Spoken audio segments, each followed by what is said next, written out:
Bago tayo magsimula, ipapromote ko lang. Aking mga power bracelets, available po ito sa Shopee at sa TikTok. But most of my power bracelets are available sa Shopee. So, lahat po yan ako yung gumagawa. Meron tayong mga protection bracelets. So, this is a combination of fire agate and lucky red string, which I have been using for more than 4 years na. And then, meron tayong dalawang klase ng obsidian evil eye. We have the smaller version, which is the 6mm bead and the 8mm bead. This is good for warding off negative energies around you. And of course, yung mga evil eye. And then, we have the anti-evil eye bracelet. So, para to sa mga anti-inggit, ganyan, sa paligid nyo.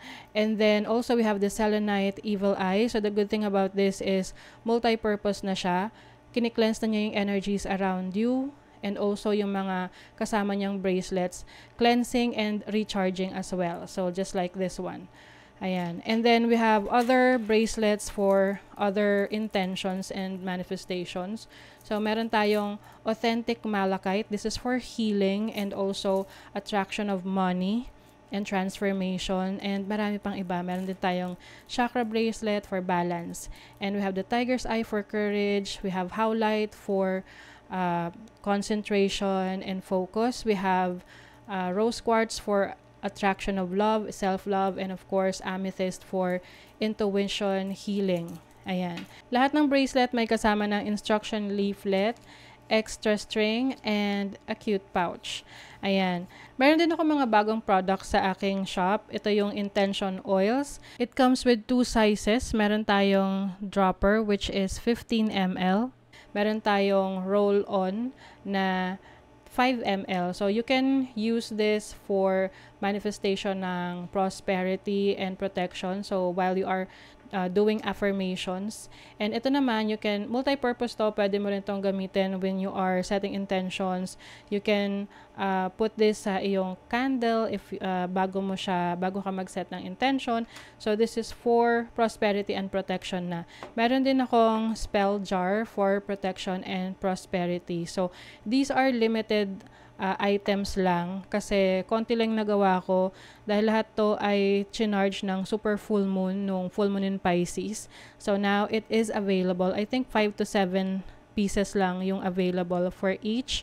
So lahat yan nasa aking Shopee. Link on the description. Thank you so much and happy shopping. Cancer, hi! Welcome to Mr. Queen PH. At ito ang inyong weekly reading for September 18 to 24, 2023. This is a general reading. So, maaari kayong makarelate, maaring hindi. Just take what resonates. Panoorin nyo rin yung Sun, Moon, Rising, and Venus signs ninyo para sa iba pang mensahe. Meron tayong video na nagpapaliwanag tungkol doon. Link on the description. And thank you so much sa lahat ng sumusuporta dito sa ating channel. Just a reminder that you have the power to create your own reality. So, gamitin nyo lamang ang reading na to bilang gabay. Okay? So, let us begin. Cancer.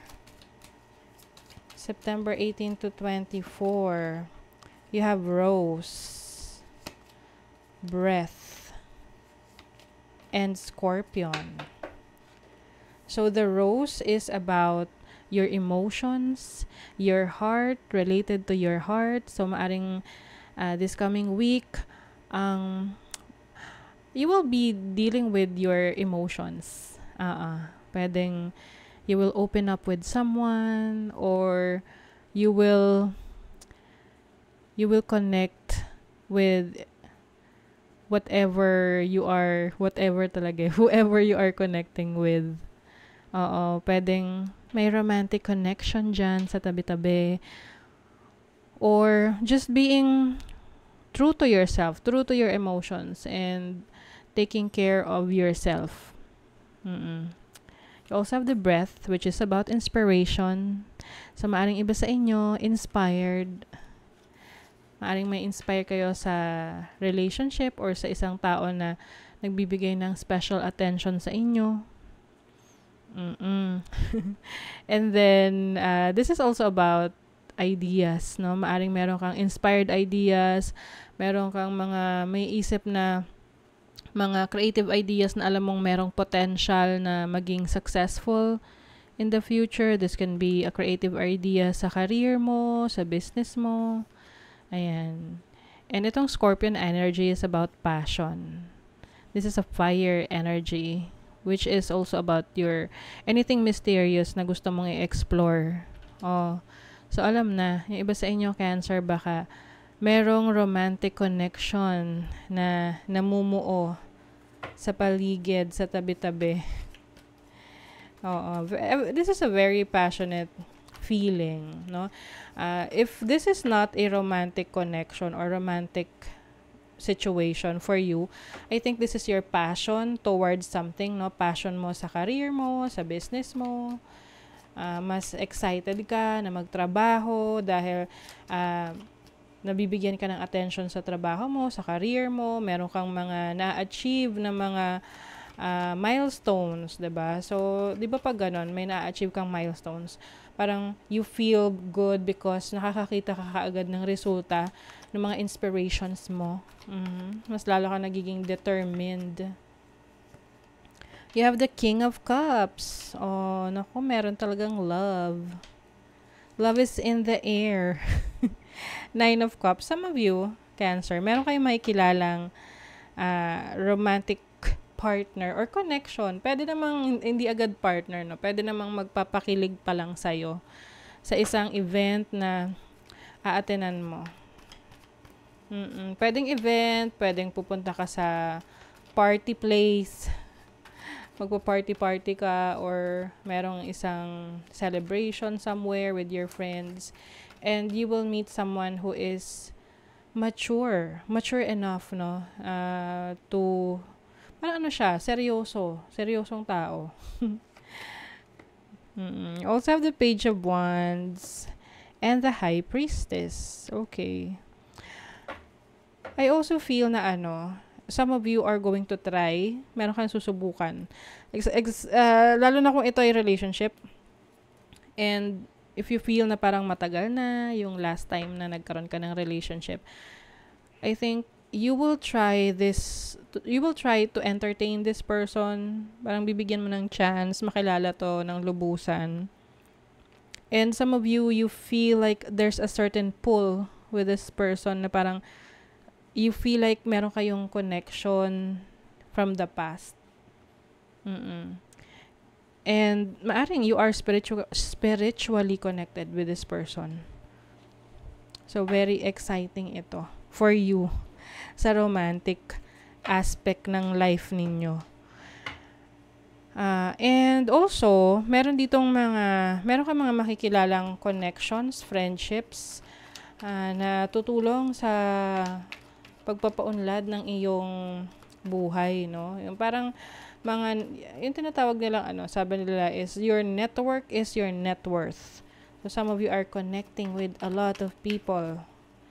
And itong mga connections na to ay magbibigay sa iyo ng opportunities to grow as a person, to grow sa career mo, to grow sa business mo.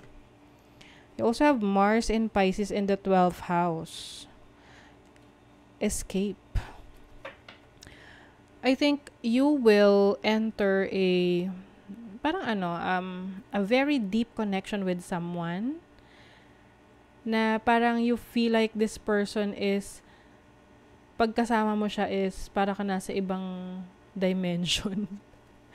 Oo. Alam mo yung feeling na parang hindi mo napapansin yung paligid mo kapag kasama mo tong taong to. And yung iba naman sa inyo, meron kayong bagong pagkakaabalahan related sa arts, related sa pwedeng real arts, sa music, anything about your creativity na dun ka malilibang, na parang hindi mo mapapansin yung oras na lumilipas dahil sobrang saya mo pag nandun ka. You also have Saturn in Aquarius in the 11th house. Merong mga friends na makikilala mo na makakaintindi sa pagiging weird mo. Sometimes, you feel like you are weird, or parang you feel like meron kang ibang trip sa buhay na hindi naiintindihan ng iba. But I think this week, you will meet your people. Ibig sabihin, yung mga katribo talaga. Yung mga kasama mo na pareho kayo ng interest. So, take time to make clear decisions, bring awareness and light to the situation. So, magiging maingat ka rin sa decision making mo.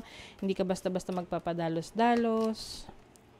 And also balance. Ask how to bring balance to the situation and into your heart. Ayan. Bringing balance into your life. So, ibig sabihin, hindi ka masyadong magpo-focus lang sa isang bagay. But, kung ano yung mga importante sa'yo. No? Ibabalance mo yon, like yung family, yung sarili mo, yung career mo, trabaho mo, or business mo. Ayan. So, that is your reading, Cancer. Kung nagustuhan nyo to, naka-resonate kayo, mag-comment kayo dyan. Like, share, subscribe para lagi kayong updated sa ating mga readings. Thank you so much, Cancer. See you again.